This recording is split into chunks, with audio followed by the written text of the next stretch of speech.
Okay, so I've already applied a layer of Urban Decay Primer Potion as an eyeshadow primer. And for my color primer for the look, I am using MAC Paintpot in Rubenesque. I'm applying it with a synthetic eyeshadow brush. This particular one is by Laura Mercier. It's her cream eye color brush. Because synthetic brushes absorb less cream products than do natural hair bristled brushes.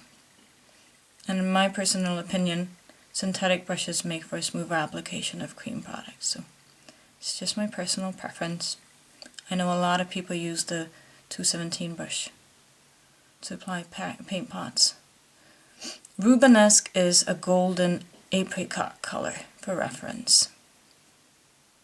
I'm applying it to make the eyeshadows that I will use on top of it pop that much more, and to have a base for them to stick to, since paint pots are, especially the shimmery ones, the frosty ones, are kind of sticky in texture. Because I used Urban Decay Primer Potion as an eyeshadow primer, anybody who uses Urban Decay Primer Potion, I think, as a primer is aware of the fact that it's very difficult to blend eyeshadows directly, powder eyeshadows directly onto the Urban Decay Primer Potion. So I am using MAC Pigment in Naked, which is a really nice kind of flesh tone, skin tone color, the color of my skin. And I'm just using a really, really big fluffy eyeshadow brush. Mine's a 227. And I'm just going to lightly sweep that above the Rubenesque paint pot.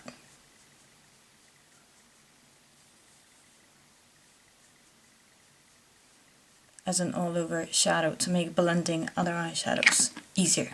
And now for the actual eyeshadows. The first eyeshadow that I'm going to use is called Brash, and it is this true copper color, and it is insanely pigmented. I was just blown away at how pigmented this is. And I'm just tapping it on with a MAC 239 brush to get the best color payoff, a precise shape, since this is so pigmented. And I'm just putting it all over the Rubenesque paint pot.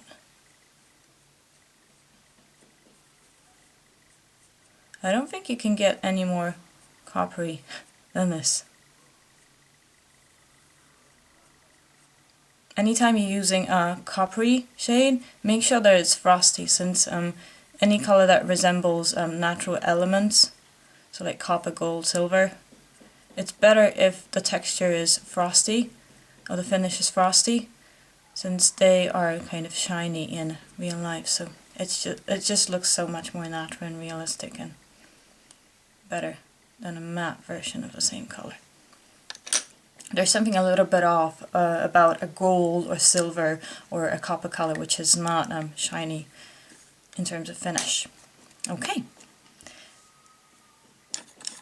Now I'm taking a MAC 217 brush. It doesn't have to be a MAC 217 brush, this is just what I've got. And I'm kind of blending the edges of the eyeshadows a little bit, so they blend into the naked pigment. With a tapered blending brush, I'm using a Sigma SS224 brush because it's nice and small.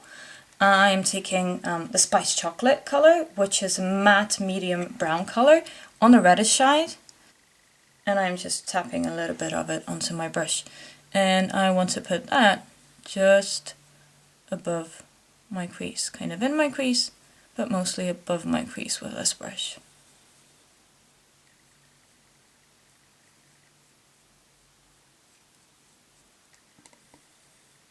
I've had this quad for some time now, and I've played around with all the colors and placed them in different ways on my eye, and I think this is my personal favorite way of doing it. So using the matte brown shade as a contour shade.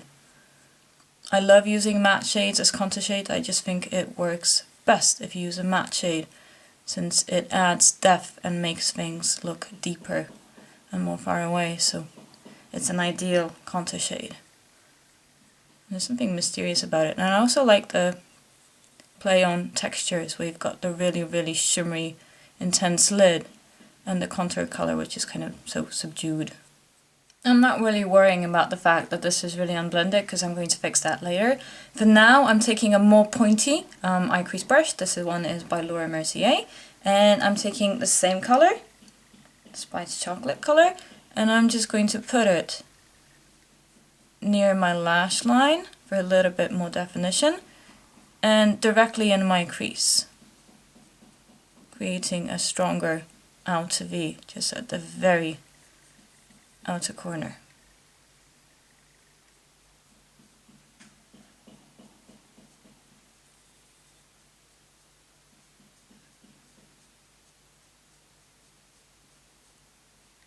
Okay, so now that my contour is nice and defined, I am taking the lightest shade from this palette, which is called Nanogold, and despite appearing white or white gold in the pan, it actually goes on pink, a light kind of opalescent pink color, and I'm using that to highlight over the naked pigment.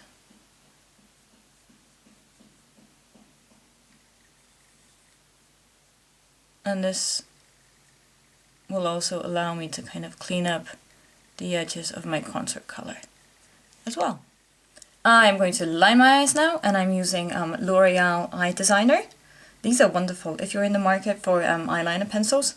And out of all the gel liners, pencil liners, and liquid liners, I prefer pencil liners to everything.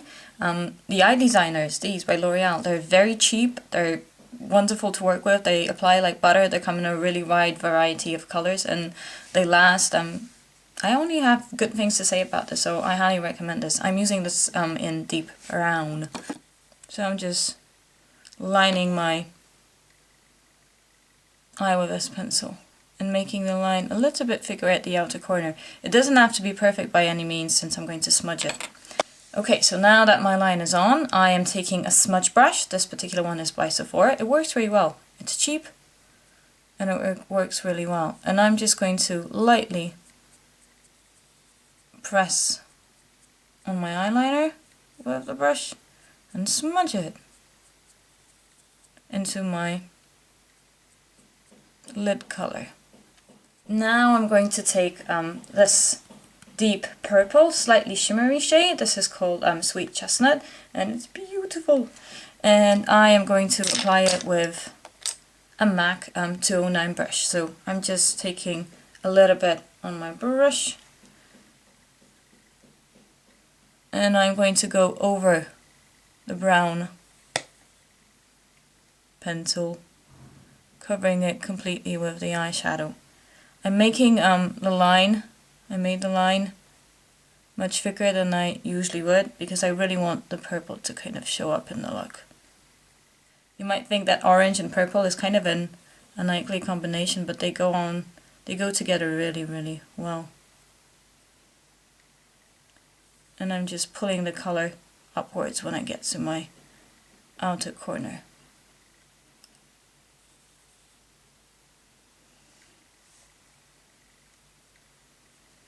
This isn't your timid day look, but I just think it's so pretty.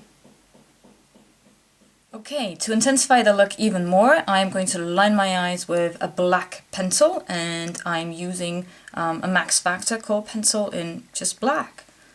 And I'm going to go very, very near my lash line because I want to give the illusion of thicker, longer lashes and kind of a fuller lash line, but I don't want to cover the purple by any means.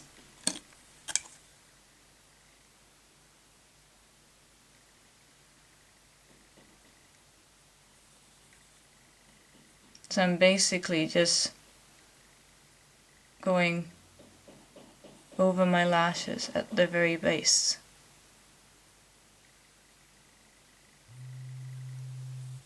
I'm going to apply mascara now, and I'm using my staple Clinique Lash Building Primer and their Lash Doubling Mascara. And then I'll show you what I did on my lower lash line.